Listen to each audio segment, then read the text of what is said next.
नमस्कार मंडळी, मी गणेश ठाकरे रोकठोक या चॅनलवरती आपलं सहर्ष स्वागत आहे. मंडळी, दिल्लीत एक महत्त्वाचा कार्यक्रम सध्या सुरू झालेला आहे. प्रदर्शन त्या ठिकाणी भरवण्यात आलेले आपल्या सोप्या भाषेत.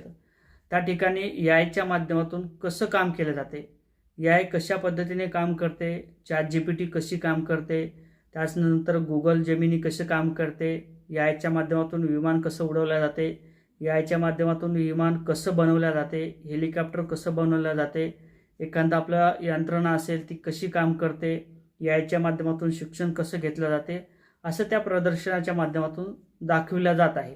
आणि त्यामध्ये भारताने सुद्धा उडी मारलेली आहे. आता भारताची जी काही गुलगुटिया इन्स्टिट्यूट असेल, गलगोटिया, या इन्स्टिट्यूटच्या माध्यमातून अक्षरशः भारताचं जेवढं नाक असेल ते पूर्णपणे कापलेलं आहे.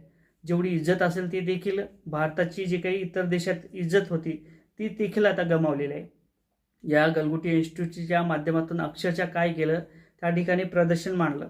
आता जसे इतर देश त्या ठिकाणी दाखवत आहेत की मी याच्या माध्यमातून हे बनवलं, हे असं काम करते, शिक्षण असं घेतलं जाते, कॅम्प्युटर असं काम करते, एखादी बिल्डिंग कशी बनवायची तर ती याच्या माध्यमातून कशी बनवलं जाते, एखादा जर कंपनीच्या माध्यमातून ते प्रोडक्ट असतील तर ते कसे बनवले जातात, असे जे काही प्रकल्प असतील ते इतर देशाच्या माध्यमातून त्या ठिकाणी दाखवण्याचं काम सुरू झालं होतं. आणि त्याचमध्ये भारताने सुद्धा जी काही गलगोटिया इन्स्टिट्यूट असेल तिने सुद्धा आपलं त्या ठिकाणी प्रदर्शन मांडलं. आता यांनी काय केलं, एक चीनचं त्या ठिकाणी रोबोट आणलं कुत्र्यासारखं, ते कुत्र्यासारखं दिसते आणि ते रोबोट भारताने बनवलेले असं त्या गलगोटिया इन्स्टिट्यूटच्या माध्यमातून सांगण्यात आलेलं आहे. आता इन्स्टिट्यूट काय करते, मुलाला शिक्षण देते म्हणे, आणि रोबोट कसं बनवायचं, AI कसं काम करते, असे जे काही प्रकल्प असतील, शिक्षण कसं द्यायचं कसं नाही द्यायचं, काय बनवल्या जाते ते पूर्ण या इन्स्टिट्यूटच्या माध्यमातून शिकवलं जाते असं म्हणतात. आता जर ही इन्स्टिट्यूट चीनहून जर त्या ठिकाणी रोबोट आणत असेल आणि ते रोबोट आम्ही बनवलं असेल असं जर सांगत असेल तर किती लाजिरवाणी गोष्ट आहे. हे इन्स्टिट्यूट मुलाला काय शिकवत असेल असा देखील प्रश्न आहे. आणि त्यानंतर त्यांचा स्टॉल असेल, हे भारताचे पंतप्रधान किंवा ती काही त्या ठिकाणी यंत्रणा असेल त्यांनी ते हटवायला सांगितलं, ते काढून टाकलं.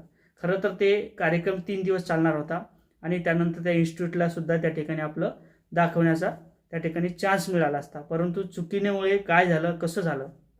आणि इतकंच नाही तर यांनी एक तिथं थर्मोकॉलचं विमानसुद्धा दाखवलं होतं. आता तुम्हाला अनेक व्हिडिओच्या माध्यमातून ते दिसलं असेल. आणि ते विमान जसं की आपण एखाद्या लहान मुलाला कसं एखादी बॅटरी लावतो, एखादा लाईट लावतो, थर्मोकॉलचं ते काही विमान असेल त्याचा डेमो तयार केला आणि ते याच्या माध्यमातून असं काम करते, आम्ही बनवलं असं दाखवण्याचा प्रयत्नसुद्धा केला. आणि अनेक मीडियाच्या माध्यमातून ते तुम्हाला दिसलं सुद्धा असेल.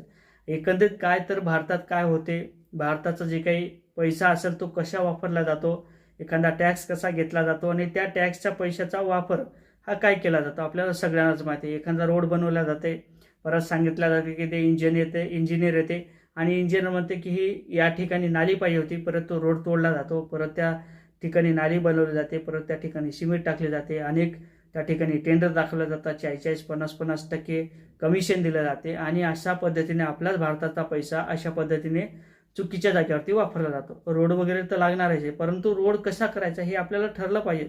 आता नेमकं काय करायचं हेच तुम्हाला माहीत नाही. आता ज्या अर्थी भारताने जे काही इन्स्टिट्यूटला याला दाखवलेलं आहे, इन्स्टिट्यूटला जे काही अधिकार दिले होते त्यांनी अक्षरशः भारताचं नाक कापलेलं आहे. भारतात काय पाहिजेत आणि कसं हवायला पाहिजे, कसं पाहिजेत भारतात हे आपण ठरवा.